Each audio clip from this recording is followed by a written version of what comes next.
सुर में गाना सीखिए पाधानीसा ऐप के साथ। AI powered personal music teacher from Saregama.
कोशिश की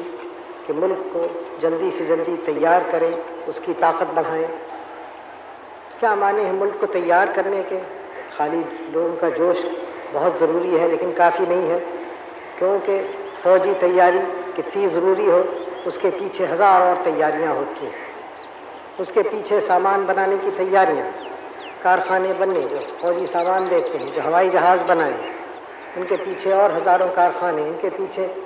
हिंदुस्तान के बेशुमार खेत जहाँ खाना पैदा होता है, खाने का सामान वगैरह। यानी उस तैयारी के माने हैं कि हर तरफ से काम हो, हर एक आदमी अपना फ़र्ज़ अदा करे और ज़्यादा से ज़्यादा पैदा करे, जिससे हमारी आर्थिक हालत मजबूत हो। इधर ध्यान दिया गया और तरक्की हुई और होती जाती है। और हमारा मुल्क, हमारे मुल्क का, आपका, हमारा पहला काम है कि उससे हम मुल्क को बचाएं। उसके बाद सब और बातें होती हैं। जो देश अपनी आज़ादी को, अपनी ज़मीन को बचा नहीं सकता, उसकी कदर दुनिया में कौन करे, और उसकी ताकत क्या है और तरक्की करने की। इसलिए हालांकि सब में बड़ा काम हमारा इस वक्त है मुल्क की ताकत बढ़ाना, मुल्क की पैदावार बढ़ाना, मुल्क में से गरीबी निकालना और खुशहाल मुल्क को करना, हर एक को बराबर का मौका मिले तरक्की का। करोड़ों आदमी जो हिंदुस्तान में रहते हैं, हमारे बाल बच्चों को पूरा मौका मिले कि अच्छी तरह से बढ़ें, सब चीज़ें उन्हें मिलें, अच्छे हमारे देश के सेवा कर सकें बढ़ के। लेकिन ये सब काम उसी वक्त हो सकते हैं जब मुल्क की इज्जत, मुल्क की आज़ादी कायम है। कितनी जल्दी देश की हालत अच्छी हो, देश आगे बढ़े, जनता की कठिनाइयाँ दूर हों, तो कैसे हो सकता था? एक ही तरह से कि देश में धन अधिक पैदा हो। और धन क्या? धन रुपया, पैसा, सोना चांदी धन नहीं है, वो तो व्यापार की चीज़ें हैं। धन तो है जो आप खेती में पैदा करते हैं, जो आप कारखाने में पैदा करें, जो आप कारीगरी में पैदा करें, जो चीज़ काम में आए, वो धन है। रुपया पैसा तो व्यापार के काम आता है। जितना अधिक हम पैदा करें अपने खेती से, उतना ही देश का धन बढ़ जाता है सब लोगों का। और फिर इसका प्रबंध करें, जो देश का धन अधिक बढ़ा वो जनता को पहुँचे। ये नहीं कि थोड़े से जेबों में रह जाए, वो बड़े अमीर हो जाएं और बाकी लोग गरीब हों।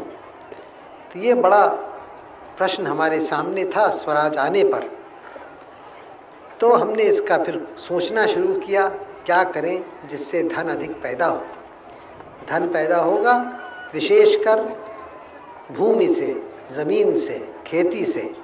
और दूसरे कारखानों से। तो इसके पैदा करने में दो चीज़ें आवश्यक थीं। एक तो भूमि से पैदा करने में पानी आए, नहर का पानी, बड़े बड़े नदियों से लेके नहर का पानी पहुंचाएं, जिससे हम लोग इस बात मोहताज न हो जो वर्षा हो न हो, हम पानी ला सकें। एक तो ये, और दूसरे हम बिजली पैदा करें जिससे बड़े बड़े कारखाने बने, बड़े छोटे, और खेती में भी बिजली का काम आए। इस तरह से देश भर में काम बहुत बढ़ जाए और अधिक धन पैदा हो। इसीलिए हमने पंचवर्षीय योजना की, एक पहली, दूसरी, अब तीसरी पंचवर्षीय योजना है। तो उसमें तो बहुत सारी बातें हमें करनी है पंचवर्षीय योजना में, लेकिन सब में पहले खेती का काम करना है। और खेती के लिए हमें प्रबंध करना है नहरें बनाने का, पानी लाने का, और दूसरे बिजली की शक्ति पैदा करनी है नदियों के प्रभाव से। ये दो बड़ा काम हमने उठाया था, और जितना देश में हुआ है ये जहाँ जहाँ, वहाँ उससे बहुत लाभ हुआ है।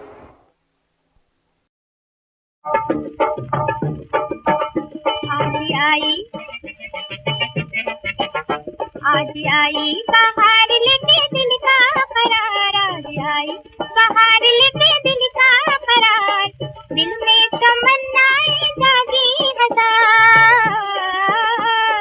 दिल में तमन्नाएं जागी हजार, देखो वो देखो तुम्हें निगाहों में प्यार। कुर्बान शवम जाना, कुर्बान शवम जाना, कुर्बान शवम, कुर्बान शवम जाना, कुर्बान शवम जाना, कुर्बान शवम।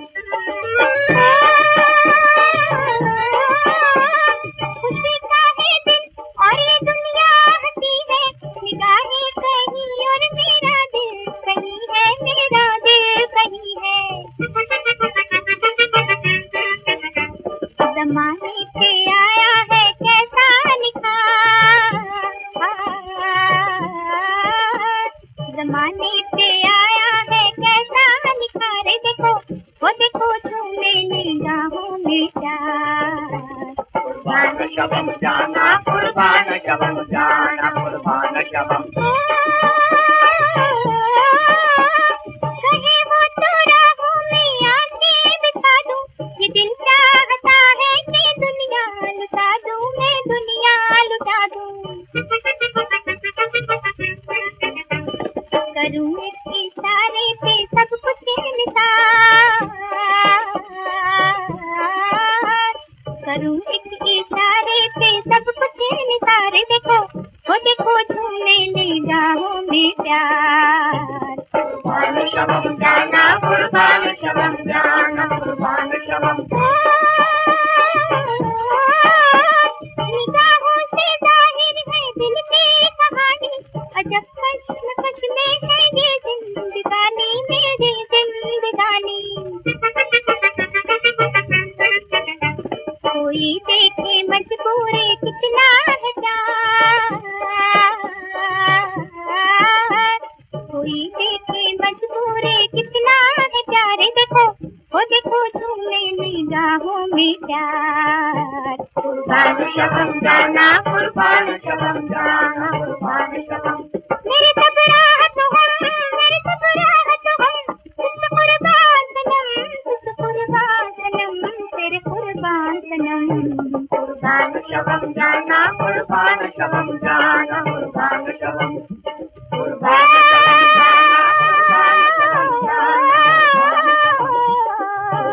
शवम जाना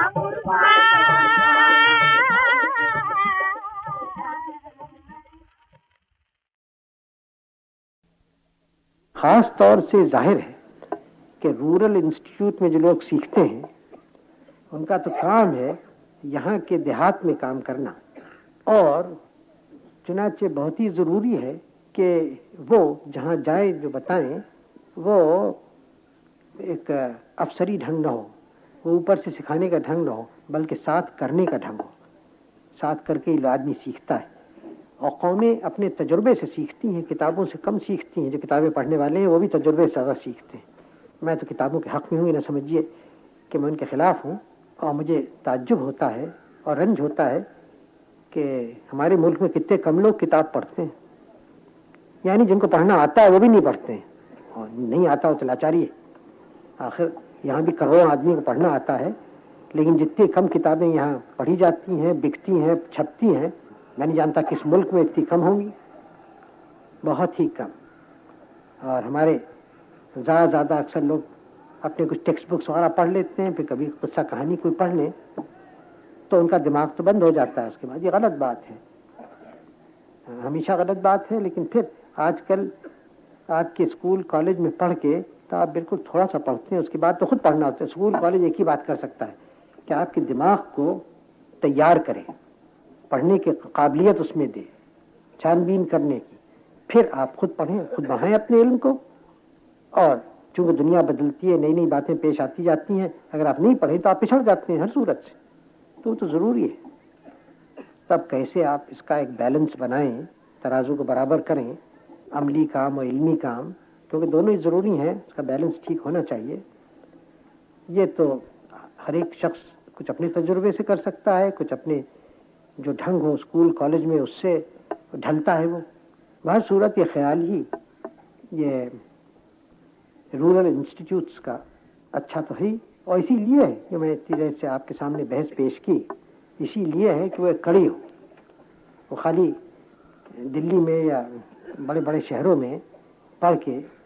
वो बाबू साहब न बनना चाहें जो पढ़ के निकलें और दफ्तर में नौकरी करना बल्कि कुछ और करें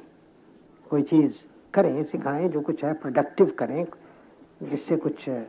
और तरफ असर हो हमारे इकॉनमी पर और ख़ासकर देहातों की इकॉनमी पर